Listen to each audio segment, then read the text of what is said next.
Crónica do dia com Marco Rocha.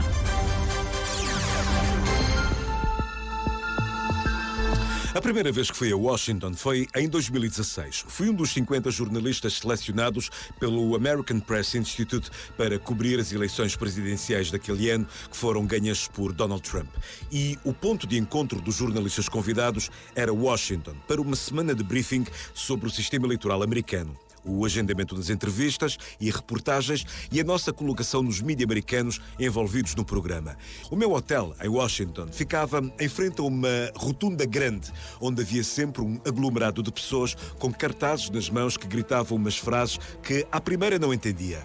É um cenário que se repete um pouco por Washington, de pessoas em protesto na Pennsylvania Avenue, em frente ao Banco Mundial, em frente à Casa Branca, nos sítios onde os mídias estão presentes para amplificar a notícia.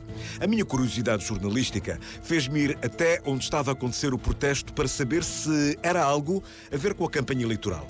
Nada disso. Eram protestos contra a libertação de John Hinckley Jr., que depois de 35 anos, encarcerado numa prisão psiquiátrica, estava prestes a ser libertado.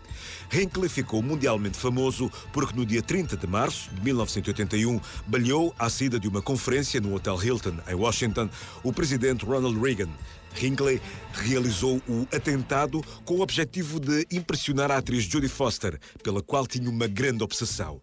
Ele alegou inocência por razões psicológicas, mas foi condenado a 35 anos e encarcerado numa prisão psiquiátrica.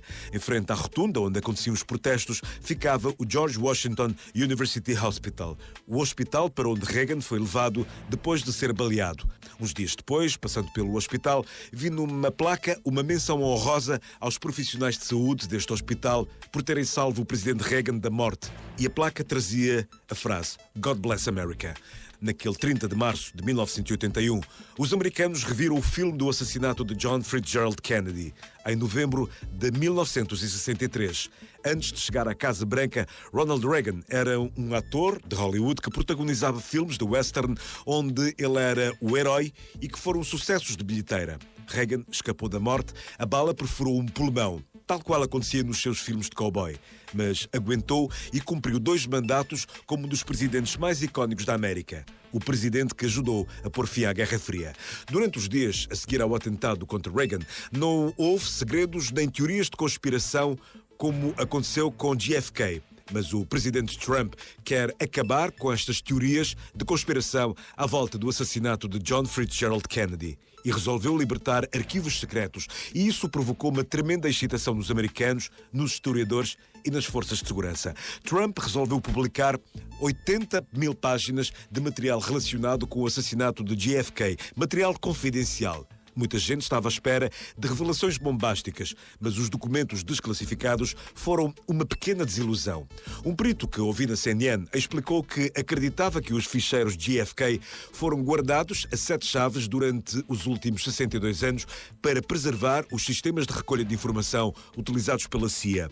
E não devido ao seu conteúdo. Vá-se lá saber como a CIA obtém as informações. Se for como costumo ver dos filmes, está classificada como violação dos direitos humanos.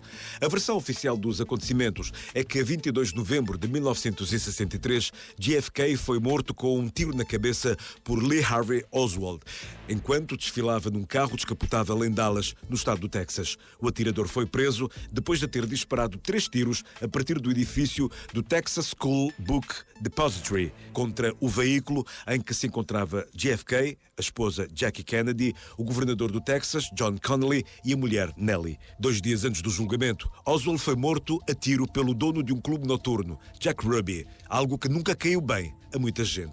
Com a decisão de libertar estes 80 mil documentos secretos, a Casa Branca de Trump gaba-se de ser a administração mais transparente da história da América, porque a família Kennedy e o povo americano merecem transparência e verdade.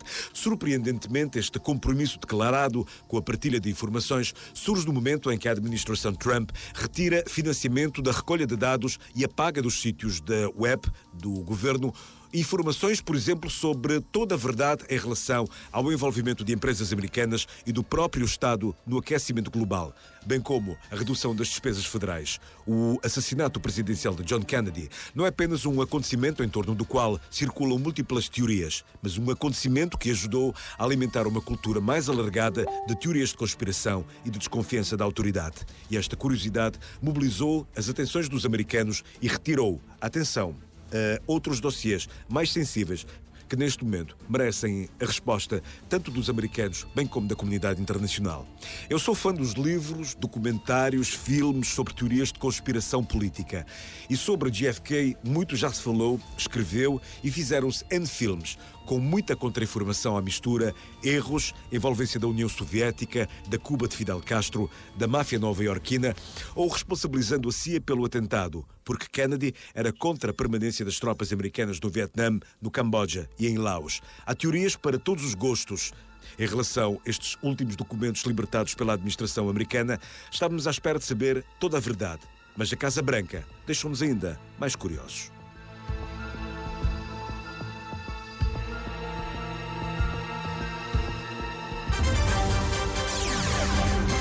Crónica do dia com Marco Rocha.